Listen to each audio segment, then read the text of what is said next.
കൊച്ചിയിൽ നടിയെ ആക്രമിച്ച കേസിൽ വീണ്ടും വൈകാരിക പ്രതികരണവുമായി അതിജീവിതയ്ക്കെതിരായ രണ്ടാം പ്രതി മാർട്ടിൻ ആന്റണിയുടെ വീഡിയോ സോഷ്യൽ മീഡിയയിൽ പ്രചരിക്കുന്നതിന് പിന്നാലെയാണ് പ്രതികരണം.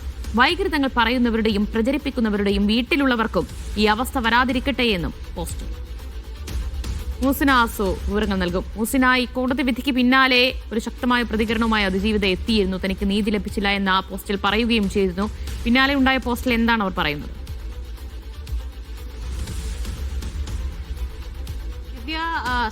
ഏറ്റവും ഒടുവിൽ അതിജീവിത പങ്കുവച്ച കുറിപ്പ് വളരെ വൈകാരികമായ ഒരു കുറിപ്പാണ്. അതായത് തന്നെ ജീവിക്കാൻ അനുവദിക്കൂ എന്ന് പറഞ്ഞ് അവസാനിപ്പിക്കുന്ന കുറിപ്പിൽ ദിവ്യ സൂചിപ്പിച്ചതുപോലെ തന്നെ ഈ രണ്ടാം പ്രതി മാർട്ടിൻ ആന്റണിയുടെ വീഡിയോ വന്നതിന് ശേഷമാണ് ഇത്തരത്തിൽ ഏറ്റവും ഒടുവിലായി അതിജീവിത ഇത്തരത്തിലൊരു കുറിപ്പുമായി രംഗത്ത് വന്നിരിക്കുന്നത്. അതായത് താൻ ഇങ്ങനെയൊരു സംഭവം നടന്നതിന് പിന്നാലെ പോലീസിൽ പരാതിപ്പെട്ടത് തെറ്റ്, അതുപോലെ തന്നെ ഈ സംഭവങ്ങൾ വിധിയാണെന്ന് കരുതി സമാധാനിക്കണമായിരുന്നു.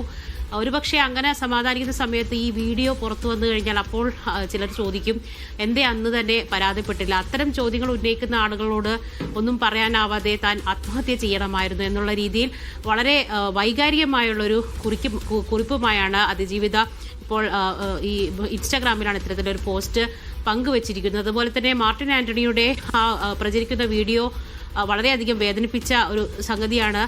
അതിൽ അവർ പറയുന്നത്, വൈകൃതങ്ങൾ പറയുന്നവരോടും പ്രചരിപ്പിക്കുന്നവരോടും ഒന്നേ പറയാനുള്ളൂ, നിങ്ങളുടെ വീട്ടിലിരിക്കുന്നവർക്ക് ഇത്തരത്തിലൊരു ഗതി വരാതിരിക്കട്ടെ.